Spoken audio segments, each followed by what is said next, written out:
to address myself muna sa lahat ng ating mga kababayan kasi may pinost si former Senator, former Secretary of Justice, former head or chairperson of the Commission on Human Rights, Leila De Lima, na mga sagot sa issue na binanggit ko ng isang araw, which is very much welcome.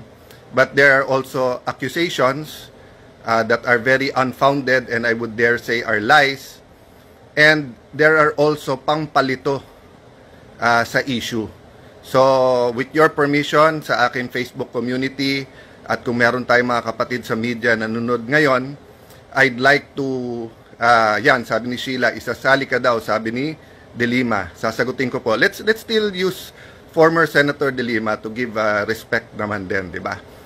So, good afternoon sa inyong lahat. Grace, Henrebs, Phoebe, thank you for always being there. Nairen, Malin, Janice. So, let me start po with a life verse, my life verse po. Sabi po sa Jeremiah 29:11, "For I know the plans I have for you, says the Lord, plans to prosper you and not to harm you, plans to give you hope and a future." Diba? Kung may katabi ka ngayon, sabihin mo maganda plano ni Lord sa'yo. Ako po ay lubusan naniniwala dyan. And I like mentioning Jeremiah because he is a prophet na kinikilala ng Muslim, ng Hudyo at ng Kristiyano. And regardless no kung ano ang ating religion, sabi nga ni Alcuin, shout out sa mga taga-Negros. So ikaw man ay Ilocano, Waray-Waray, Kapampangan, Bisaya, taga-Sambuanga, di ba? Kung saan man tayo, kung ano man paniniwala natin, pare-pareho tayong naniniwalang may magandang plano ang Diyos. Ang nakakalimutan minsan sabihin o ituro ay demonyo may plano din para sa atin. Bakit yan po ang starting point ko?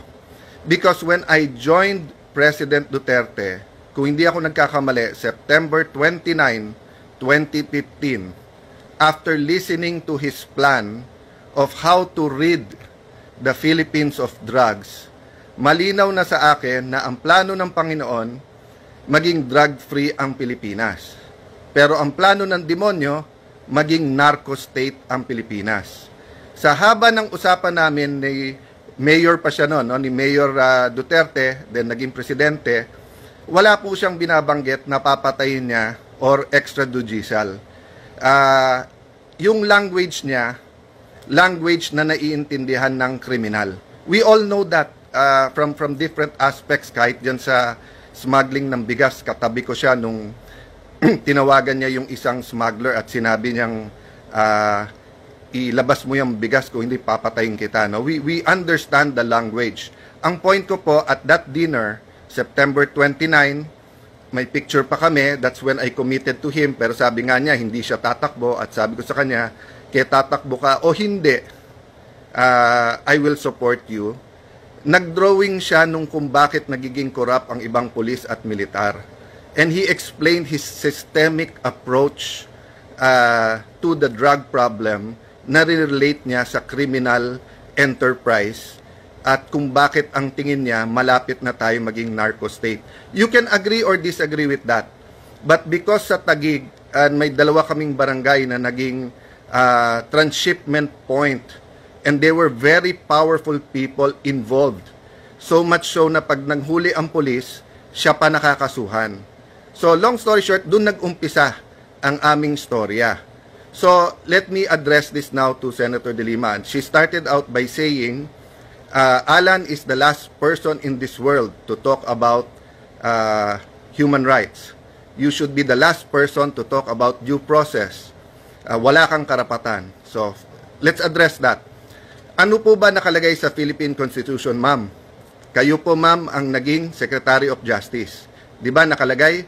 No person shall be deprived of life, liberty, or property without due process of law. So si President Duterte po ay isang person. Person po siya. Sabi po ng Constitution, no person. Ako po, person din po ako. So paano mo sasabihin you're the last person who should be talking about it? Wala pong last person sa Pilipinas ang pwedeng pag-usapan ang human rights kasi para sa lahat yan. Hindi lang para sa advocates at pseudo-advocates and sa politiko yan. Ang human rights ay para sa lahat, no? So, okay, let's go now to the issue na ayaw nyong sagutin at diretso. Paulit-ulit kayo sa Rome Statute, sa rules ng ICC, sa batas ng mga pinasa natin. Ang sabi ko nga sa inyo, i-assume na natin na valid at may jurisdiction sila. I-assume nyo na rin na valid din yung warrant. Hindi ka pwedeng dumating sa bansa, i-present mo na lang yung warrant na yan, tapos isasakay mo na sa eroplano at ililipad mo na. At kung yan ang ina-advocate nyo, napakadelikado niyan. Kaya pala sinasabi mo, isama na ako. In the next few days po, hindi lang si Senator Bato yan, ang gusto ni Senator De Lima at ng iba nilang mga kaanib, gusto nila pong ubusin ang mga kalaban nila sa politika. Dahil hindi po to human rights agenda para kay Senator De Lima, ito ay isang political agenda. Diba? So, backtrack lang ako ha. The last 2.5, 3 years, marami nagsasabing magsalita ka. I ran as an independent in 2022. In December 2021, nag-number 1 ako sa survey. Okay? Pulse Asia po yan, tignan nyo. But nag-decide po kami ni Lani, there are some personal stuff that we have to take care of, focus on, and then nung tinitignan ko yung mga partido na nahirapan din ako pumili and to lend my name, I sat down with some of them, and to respect the people's will, nag-decide ako ituloy-tuloy na independent. So the last 2 years, I tried, and I continue to try. I just keep on listening. Hindi ako pumapapel sa mga opinion because marami naman nagbibigay ng opinion. But kasi dati, 3 yung grupo. Yung Marcos Duterte na administrasyon, yung Dilaw, yung Liberal Party, yan sila, sila Senator De Lima. Iba pa ho yung Dilaw sa Dilawan, ha? Yung Dilaw, nire-respeto ko. Yung Dilawan, yung po yung sa aming language ay unreasonable. Talagang may hypocrisy sa paningin sa politika, no? So, the third group, of course, is the Philippine left. Pinaka-apat na yung mga independent. So, like others who filed as independent, I believe I can contribute. Simple lang, kung tama ang ginagawa ng administrasyon Marcos Duterte, sasang-ayon ako. Kung mali, magsasalita ako. Di ba? Okay. So, nagkahiwalay ngayon yung Duterte at saka Marcos. So, naging 5 grupo na. Yung Marcos, administrasyon, nabuo yung Duterte na oposisyon, nandiyan pa rin yung Dilawan, at kung makikita nyo po, tignan nyo po, very, very early pa, siguro first year, second year, sinasabi na po ni former political advisor during Pinoy's time, si Ronald Llamas, sinasabi niya, mag-aaway yan, sila Bongo, magiging ganyan. Kaya niya sinasabi yon, gusto niya maging totoo, kasi may grupo siya kasama sa Dilawans na gusto niyang maka-entra at makapapel ulit, di ba? So, 2-in-1 yon. In one sense, he can seem like a very good political analyst. On the other sense, kung magkatotoo, de suddenly, yan, third party na sila. Then, of course, the Philippine left naman has always been consistent, di ba?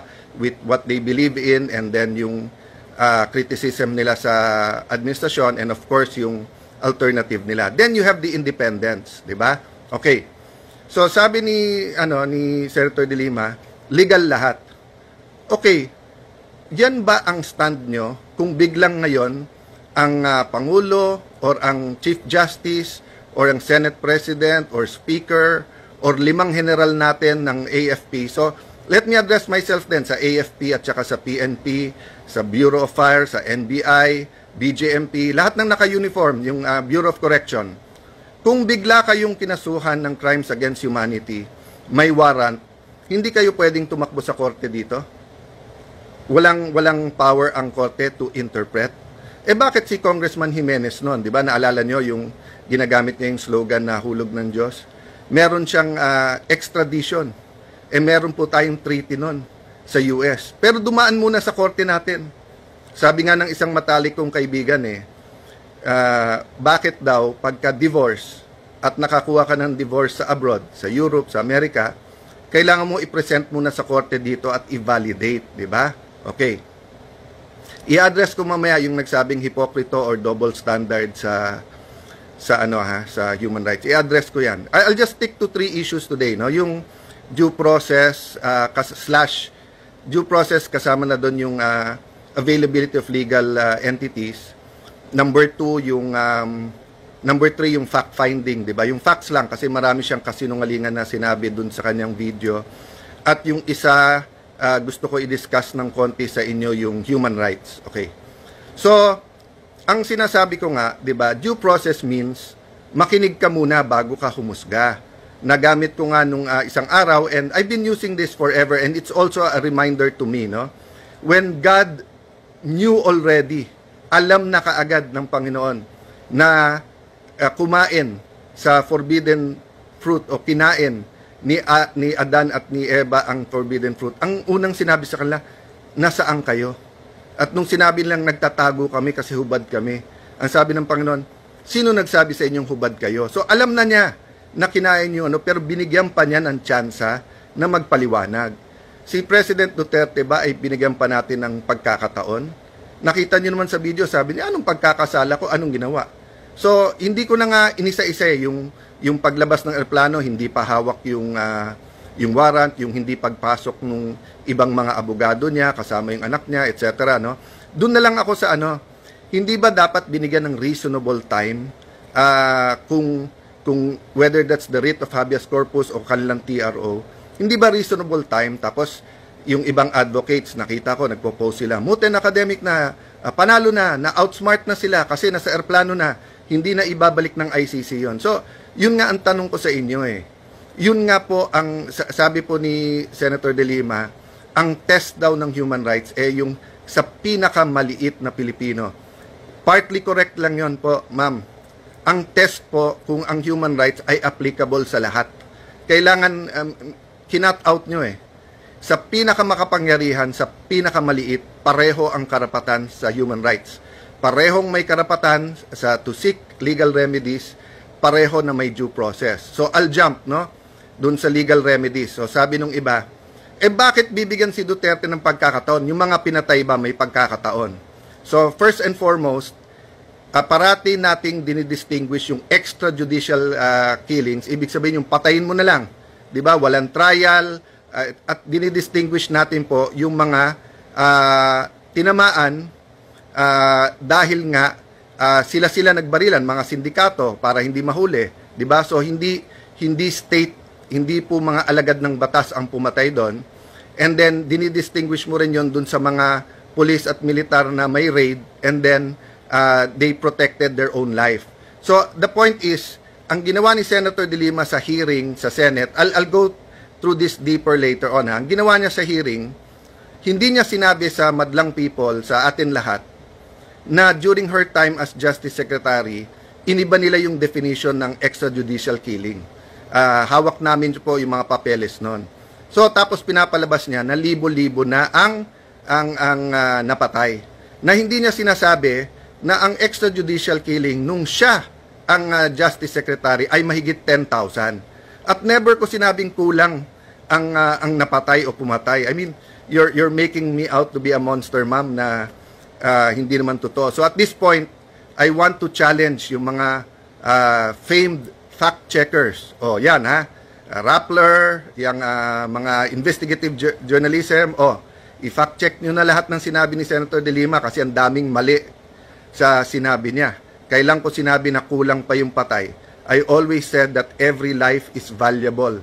'Di ba? Parati natin sinasabi yung sanctity of life, no? So, ang punto po dun sa mga nagsasabi kay Duterte na, ikaw ba, binigyan mo ba sila ng due process?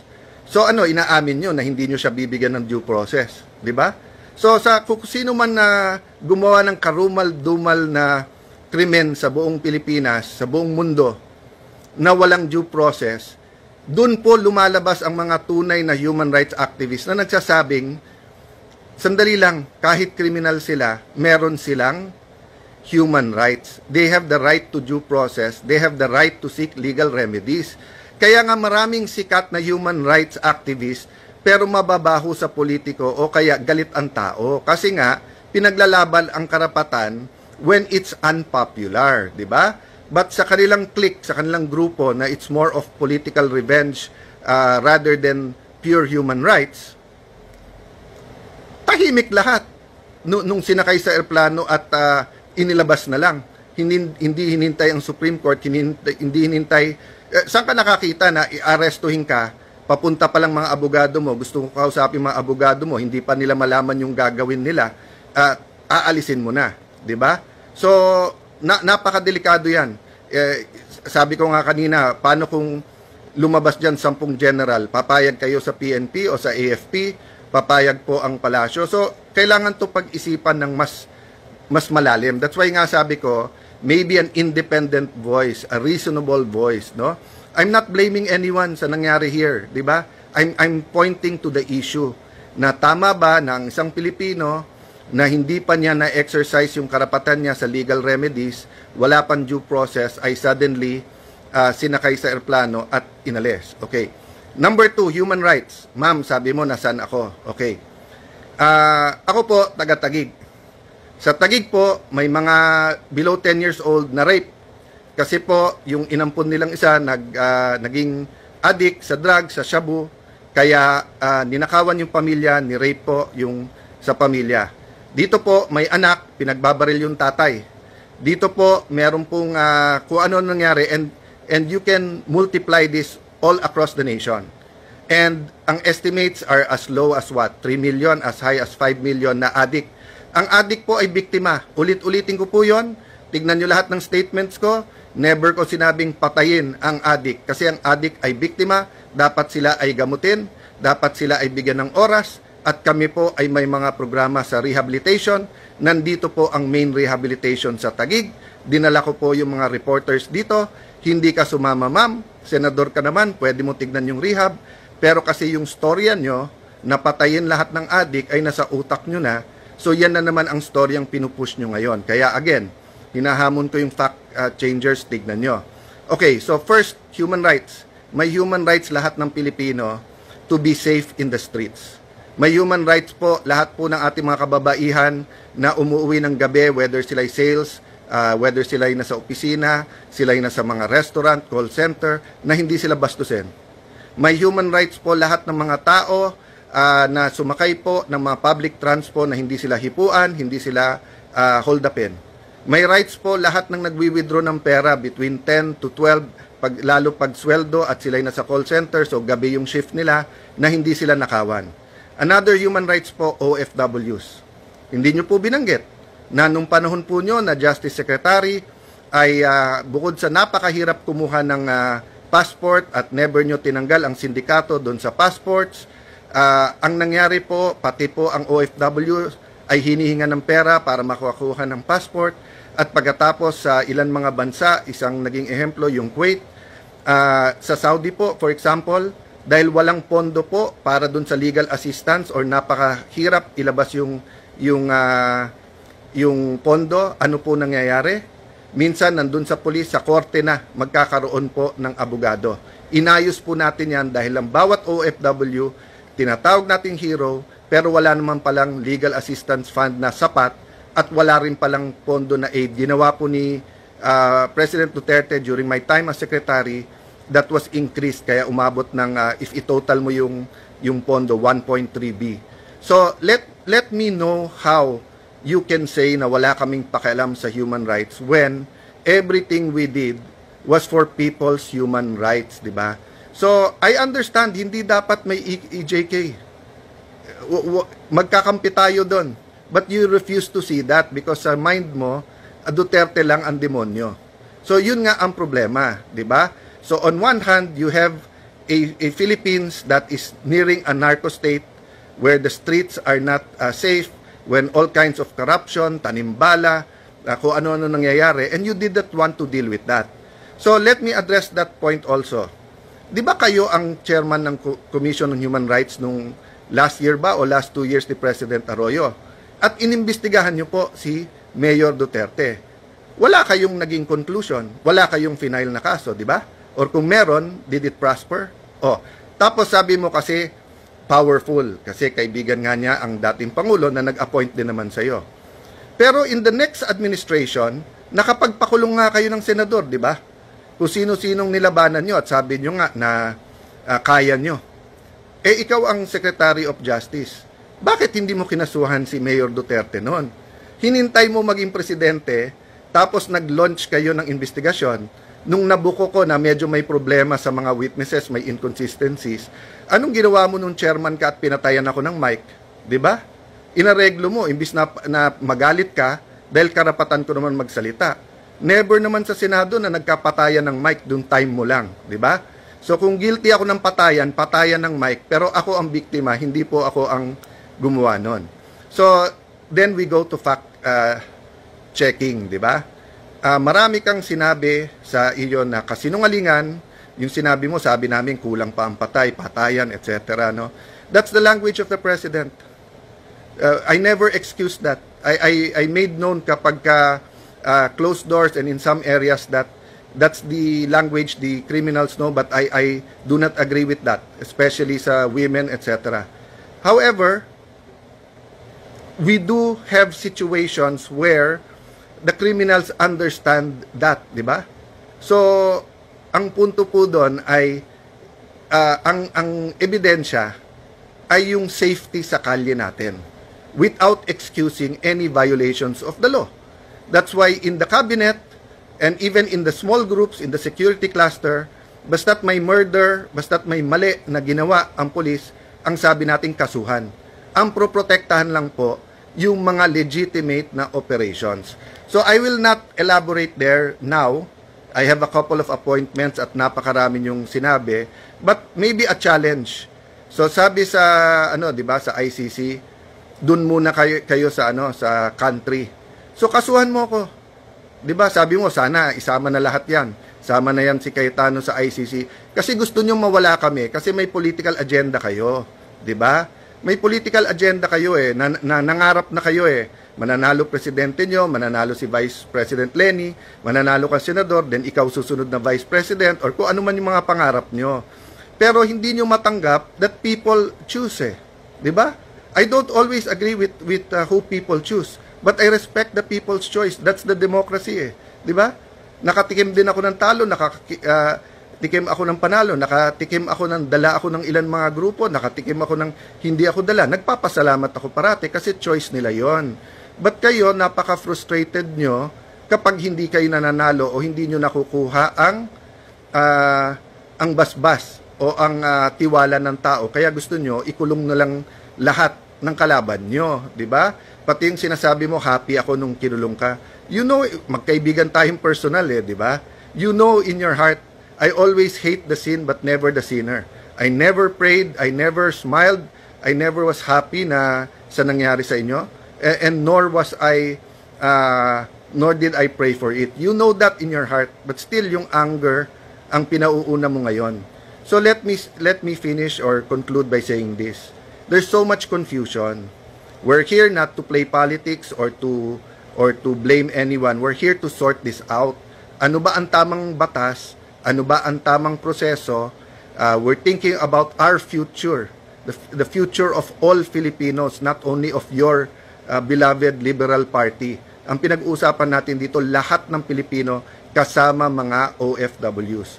So I continue to pray that there will be breakthroughs, maybe even winning the jurisdiction issue sa ICC. And I think this will become an international incident because the other countries now will start looking at their own laws kung pwede bang damputin na lang sila tapos i-export na lang sila sa ibang bansa. So, sayang, chance sana ng immigration to, 'di ba? Yung minsan napipintasan sa pag-offload.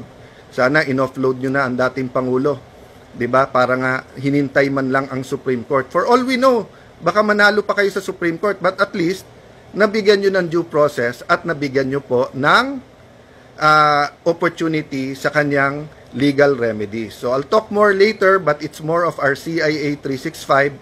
It's about principles, about values. Gemma, thank you sa inyong mga nanonood sa Saudi. I hope naramdaman nyo yung reforms na ginawa, no? And of course, the diplomacy sa lahat ng ating host, di ba?